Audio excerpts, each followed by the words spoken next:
தோழர் பொண்ணுங்க இப்படி இருக்காங்க. பொண்ணுங்க ரொம்ப பாவம் தோழா. வீட்டுல இருக்கவங்க கிட்ட இந்த ஆம்பளை நாய்ங்க அன்பா ஆசையா 4 வாரத்தை உட்கார்ந்து பேசுறாங்களாயா. நீ சாப்பிட்டியா, நீ தூங்குனியா, நீ கட்டிக்கிட்டு இருக்க புடவை ரொம்ப நல்லா இருக்குமா, நேத்து நீ வச்சு கொடுத்த ரசம் ரொம்ப சூப்பருமா அப்படின்னு எவனா சொல்றானயா. இப்படி சொல்றதை விட்டுட்டு எவளுக்கோ ஒருத்திக்கு போன் பண்ணி, ஹாய் ஹடி, நீ நல்லா இருக்கியா, நீ சாப்பிட்டியா, நீ தூங்குனியா, நீ அழகா இருக்கடா செல்லம் அப்படின்னு வாய்க்குசாம போய் சொல்லுவானுங்க. வெக்கமே இல்லாம. பாராட்டுக்கு ஏங்குறது பெண்ணுடைய குணையா. சமைச்சு வச்சுட்டு சாப்பிடும் போது ஏன் பக்கத்திலே நிக்கிறாங்க தெரியுமா? சாப்பிட்டுட்டு நல்லா இருக்குன்னு ஒரே ஒரு வார்த்தை பாராட்ட மாட்டானான்ற ஏக்கயா.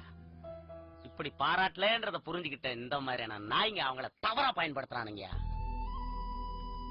ஒரு நாளைக்கு சாரின்ற ஒரு வார்த்தைய குறைந்தபட்சம் 100 தடவை பயன்படுத்துறோம். எங்கோ யாரோ முகம் தெரியாத ஒருத்தர்கிட்ட சாரி சொல்ற நீங்க ஏன் பொண்டாட்டி காதலிக்கிட்ட சொல்ல மாட்டீங்க? மேல் சாவலிசம் ஆனாதிக்கும். ஒரு விஷயம் சொல்றேன் தோழர், நம்ம வாழ்க்கையில எங்க யார்கிட்ட எப்படி வேணாலும் ஜெயிச்சிடலாம். ஆனா அன்பான மனைவி கிட்ட, உண்மையான காதலி கிட்ட தோத்து பாருங்கயா, வாழ்க்கை நல்லா இருக்கும். இப்படிப்பட்ட ஒரு வாழ்க்கை வாழணுங்கிற போதுதான் ஒரு விபத்துல என்னுடைய பொண்டாட்டி பிள்ளைகளை இழந்து 2 கால்களை இழந்து இங்க கிட்ட அனாதையா கிடக்கிறேன். போங்க தோழர், போங்க, விட்டு கொடுத்து வாழுங்க, வாழ்க்கை நல்லா இருக்கும். போங்க தோழர்.